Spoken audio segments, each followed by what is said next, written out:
Welcome, friends. Welcome to Global Focus by Hari Prakash Sinha, where we navigate the complex layers of global geopolitics and bring clarity to the world's most pressing issues. Today, we delve into one of the most contentious topics of our time. Why are Israel, the US, and Turkey bombing Syria? This multidimensional conflict involves power plays, regional interest, and a humanitarian crisis that continues to unfold. Let's uncover the truth behind the headlines and explore the forces shaping Syria's destiny. Welcome, Dr. Adityanjee. Welcome to our platform, Global Focus. Thank you very much indeed, Mr. Sinha, for inviting me once again on Global Focus to discuss this important geopolitical issue. Thank you, sir. Thank you so much. So, friends, let me introduce you to our distinguished speaker, Dr. Adityanjee. Dr. Adityanjee is the President for Council for Strategic Affairs. Dr. Adityanjee, it's an absolute privilege to have you here with us today. Your insights are invaluable as you tackle this critical question of why Israel, the US, and Turkey continue their military campaign in Syria. Your expertise will shed light on the intricate dynamics driving these decisions and their implications for the region and the world. So, moving to my first question, what are the geopolitical reasons behind Israel, the US, and Turkey's continued military interventions in Syria? So, if you look at Syria in today's situation, it is a failed state with multiple foreign influences. You mentioned three countries, Israel, Yes, United States, and Turkey, yes, sir. that are conducting strikes, but there is on-ground influence of two more countries. One of them is Iran, that heavily backed the former Assad regime.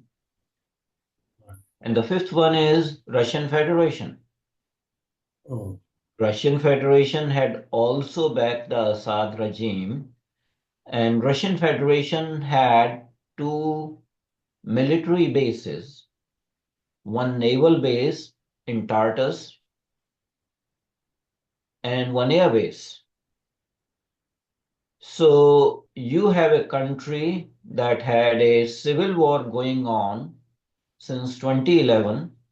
Civil war was supported by external agents, mainly Western countries, that were supporting initially the rebels. Then they let the ISIS become strong with headquarters in Raqqa. And when ISIS atrocities and human rights violations became intolerable, the Western world dissociated itself from the ISIS. What is happening now after the fall of Bashar al-Assad regime, and there are questions why it fell so suddenly within a couple of weeks, whether the generals in the Syrian army were bribed not to fight because they chose not to fight.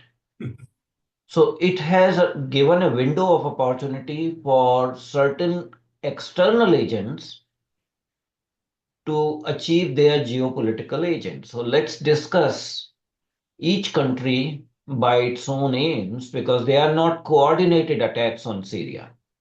Each of these countries have their own aims. Let's start with Israel. Israel is a neighboring country, and Syria was one powerful country that had attacked Israel in 1961 and 1973. And after 1973 Yom Kippur War, Israel had, a buffer zone established by UN beyond the Golan Heights that had been annexed by Israel in 1967.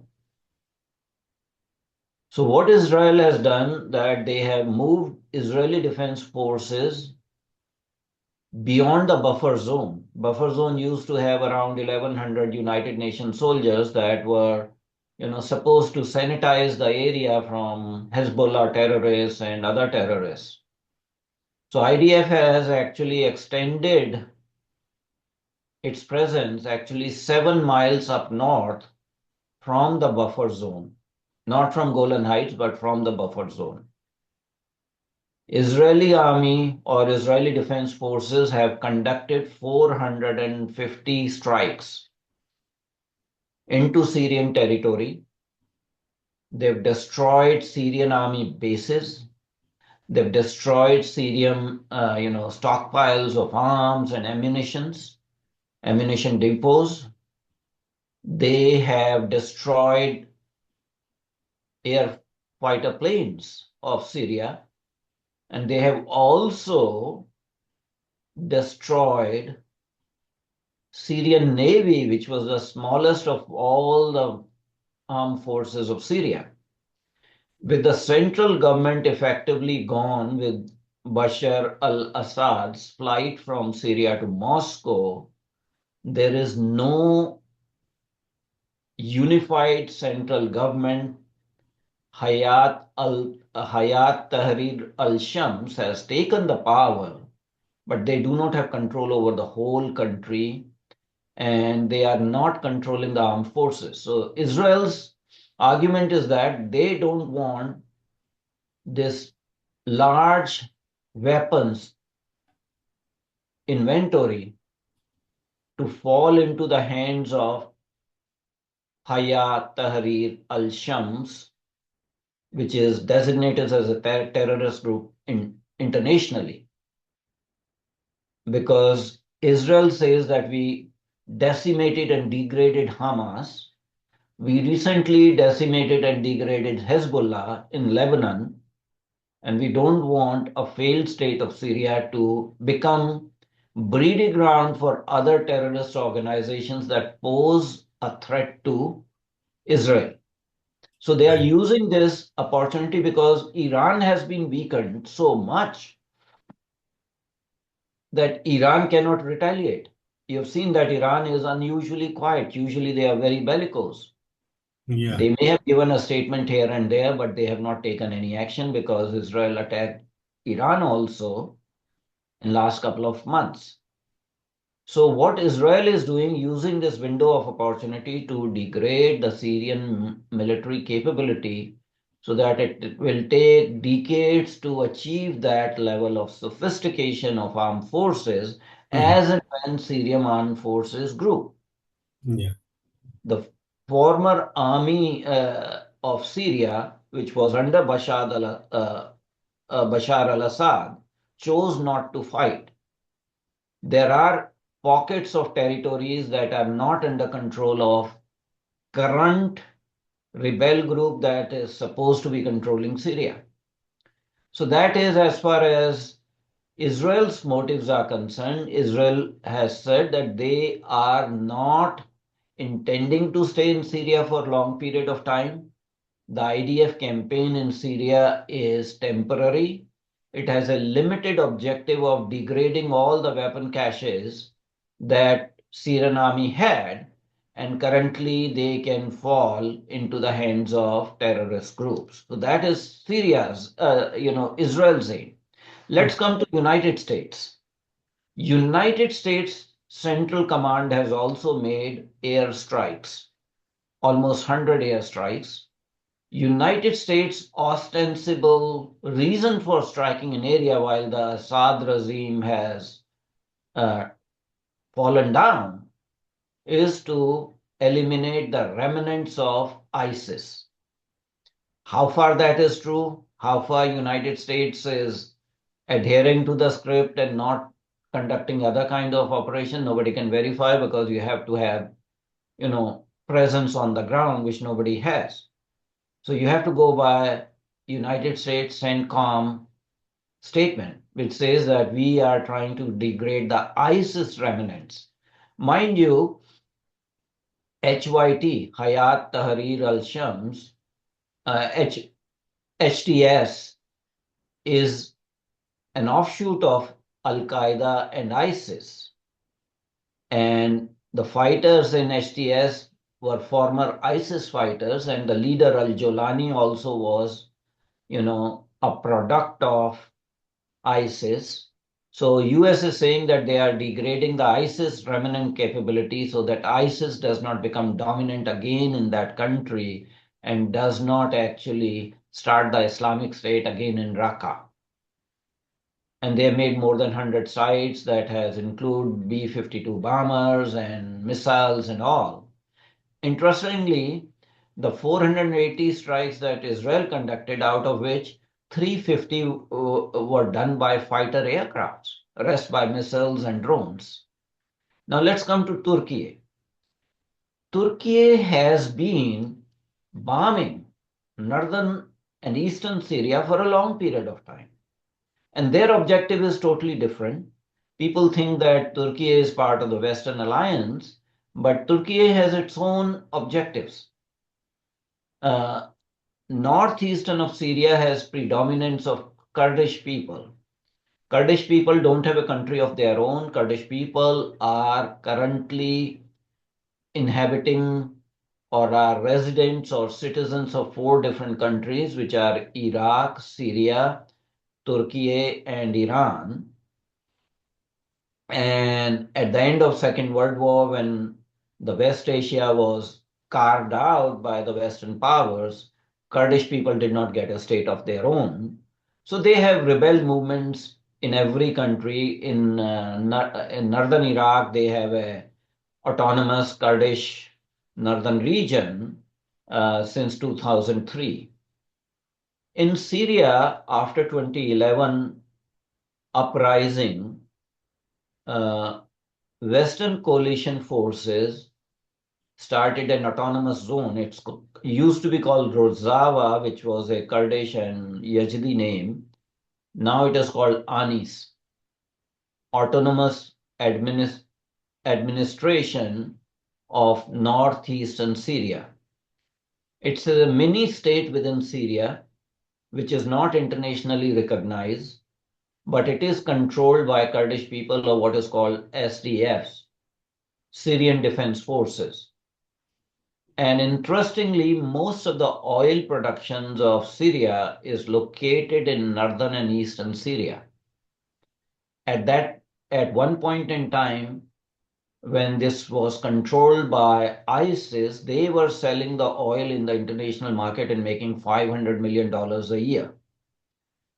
In 2011, Syrian government controlled all the oil production facilities, and the daily production was around 480 barrels per day, 1,000 barrels per day, which went down to 40,000 barrels per day by 2015. And the current estimate is by 2018, 2019, the oil production was only around 25 or 20,000 barrels per day, mainly in the Anis region, and all the Western companies had actually left Syria in 2011.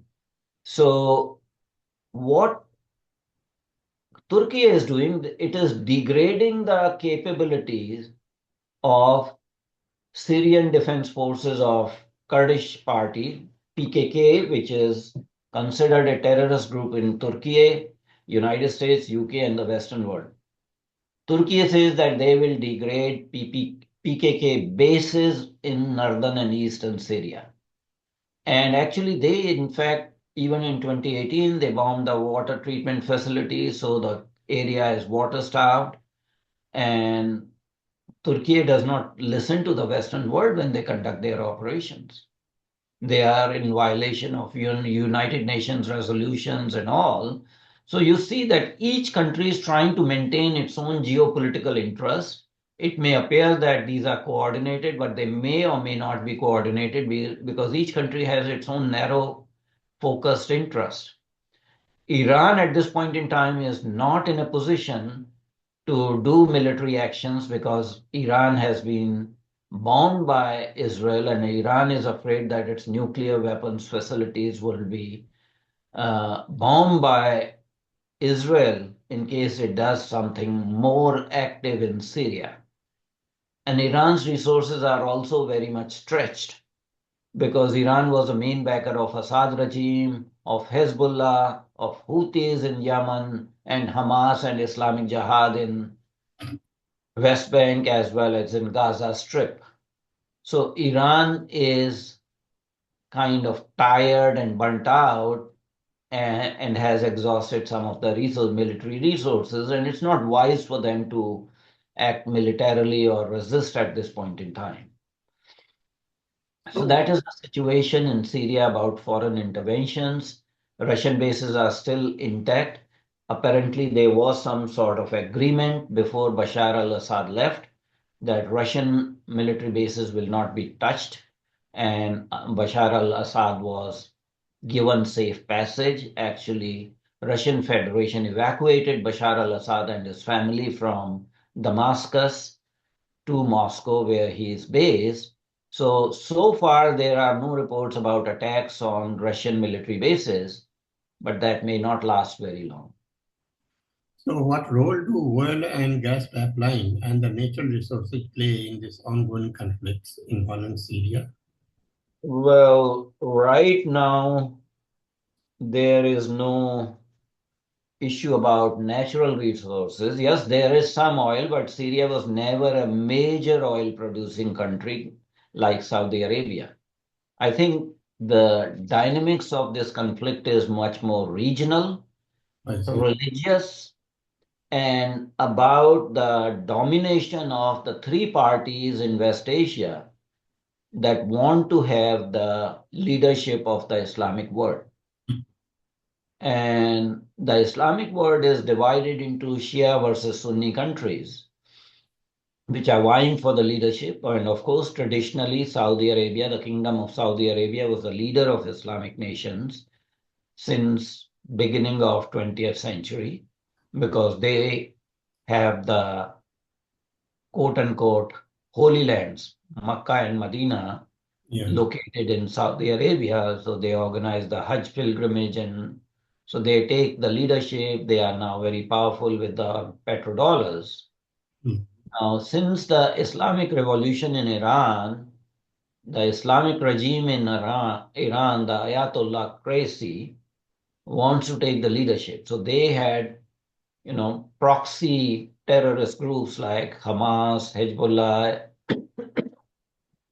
Palestinian Islamic Jihad, Houthis in Yemen, they were supporting that. Now, besides Iran, Iraq actually is a Shia majority country. Similarly, you have some of the Gulf sheikdoms that have Shia population. And then in Yemen, right now, the Houthis who control Yemen are a sect of Shias. Similarly, in Syria, because Iran was supporting Bashar al-Assad and his father Hafiz al-Assad, they belong to a small Shiite sector called Alawites or Alawi. So Iran was using its Shia influence in Syria. So when the 2011 civil war started, it was Sunni countries, giving support to Sunni rebels against a Shiite regime. And Western world actually supported them under the garb of Arab Spring, that under the garb of Arab Spring. But what they did was Western countries targeted three West Asian countries that had socialist government. One of them was Syria. Second one had already been neutralized in Iraq, Saddam Hussein's Ba'athist regime in Iraq. And the third one was in Libya, uh, Colonel Gaddafi, who was also a Ba'athist party supporter. So Western regimes degraded by design three Middle Eastern countries or three West Asian countries that were socialist in nature, not Islamic in nature. Okay, one offshoot question. Do you think the hands of deep state behind this conflict in Syria? Can you repeat the question? I could not hear. Yeah. I said, do you think the American US deep states are behind this conflict in Syria? Well, wherever there's a conflict in West Asia, US is an active partner. Either they lead from front or they lead from behind. Yeah. So in Libya, under Barack Hussein Obama regime, they were quote unquote leading from behind. But they made a mess of Libya. Now there are three governments in Libya. It's not a unified country and they're fighting with each other. There's no effective state. Iraq is some semblance of a success, but Americans had to leave. And Iraqi government is now essentially controlled by Iran. Iraq is a Shia majority country that was initially governed by a Sunni dictator who happened to be socialist. And that was Saddam Hussein. After his, uh, fall and assassination, the current government since early 2000s is essentially supported by Iran. It's a Shia majority government. So United States and its agencies are involved in West Asian theater. CENTCOM is involved. So I think it will be ludicrous to presume that they are not involved. They are involved in each and every conflict. Even now, as we speak, there are, I think, at least 1,500 US soldiers that are still based in what I had called ANIS, autonomously administered northeastern Syria, which is a Kurdish dominated autonomous state within Syria. The so-called coalition support forces are there, majority of them US. Okay, moving to the next question. So how does the Turkey stance on Kurdish forces and refugees influence its military decisions in Syria? Well, for Turkey, it is an existential fight because Turkey does not want to grant autonomy to Kurdish people.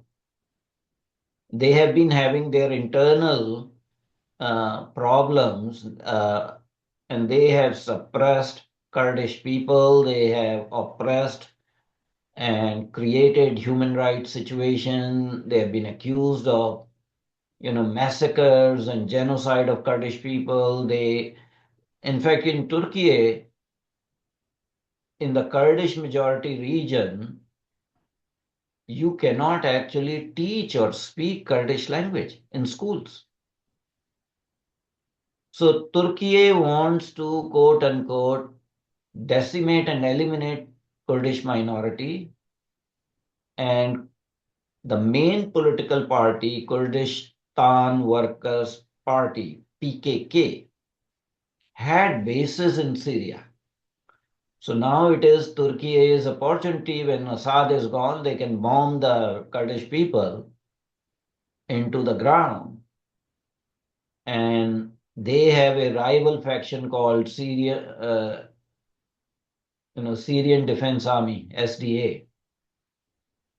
So they had used that as an instrument, but at this point in time, Turkey is directly bombing the Anis, the PKK bases, as well as Kurdish people in north and eastern Syria. And they want to make sure that Kurdish people, whether within Turkey or in Syria, do not declare a unified state because that will be a threat to Turkey. Turkey has expansionist designs. They don't want Kurdish people to either have an autonomous region or secede because Kurdish people in 4 different countries have been fighting for autonomy and a unified Kurdistan. That will be only possible if those countries get divided. So Turkey has its own objectives. And they are causing human rights violation because they do not care. They bomb civilians also.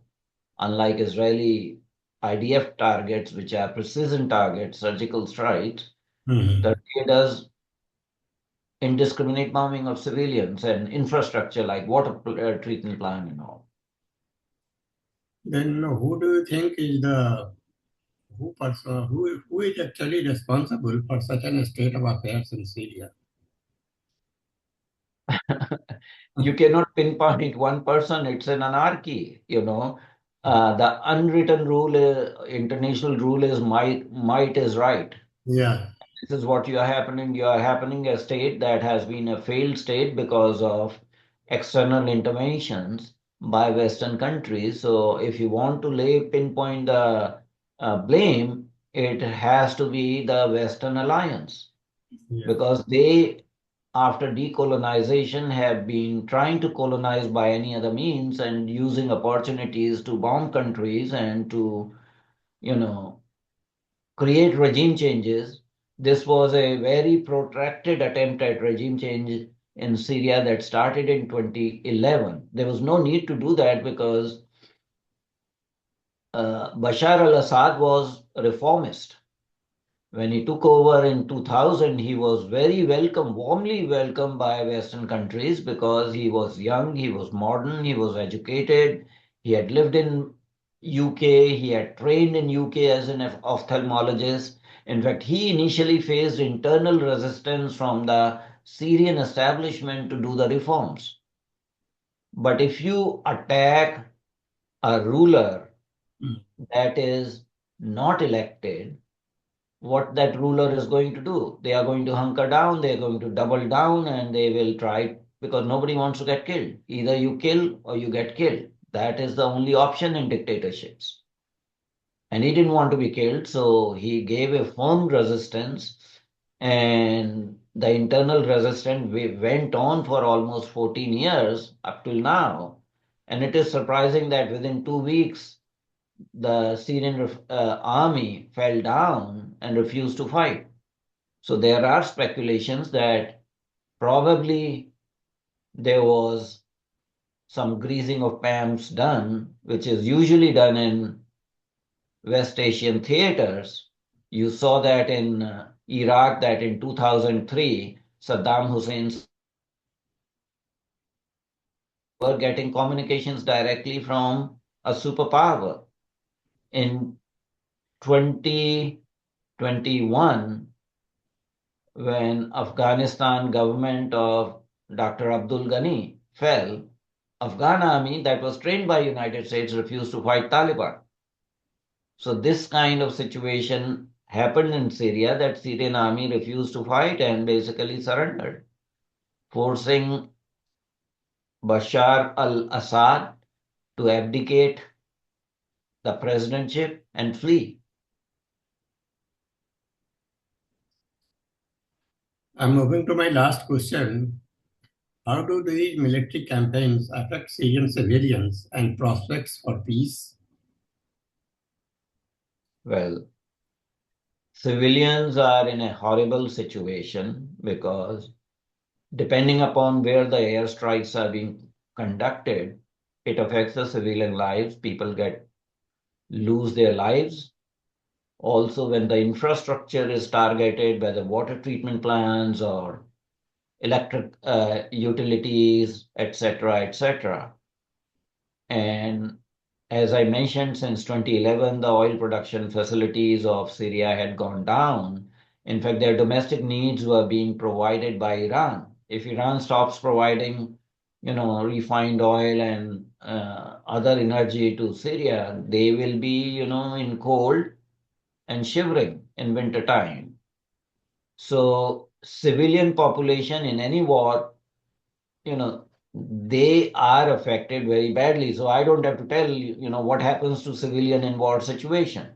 Yeah. So they have you know, very bad fate that for 14 years they are suffering a civil war and now more renewed conflict with airstrikes by foreign powers, whether that Israel, whether that is United States, whether that is Turkey.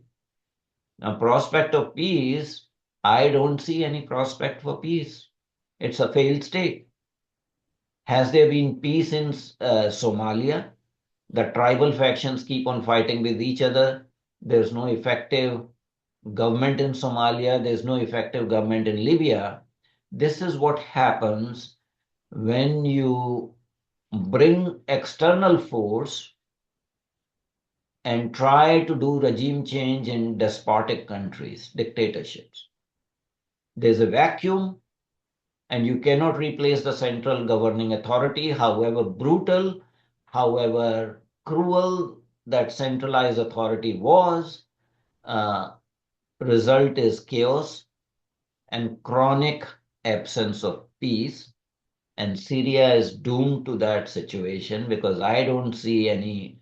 It's a pluralistic country. There's no there are multiple ethnicities, and each one will try to fend for themselves.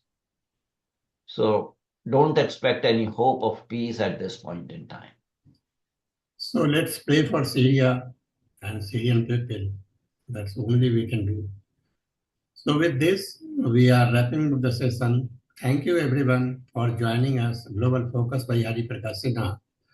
Today's discussion has highlighted the deep complexities and the human toll of the Syrian conflict. As we reflect on these realities, let's continue to question, learn, and strive for solutions that prioritize peace and justice. Stay informed, stay inspired, and see you in the next episode. So thank you, Thank Dr. you very much indeed, Mr. Sinha. Yeah. I feel sorry for Syrian people, Yeah. but anytime there's an external intervention by colonial powers, the results are not good. One more example. Yeah, these external powers are trying to foster trouble everywhere, even around India, that we see. The country after country, they are instigating violence.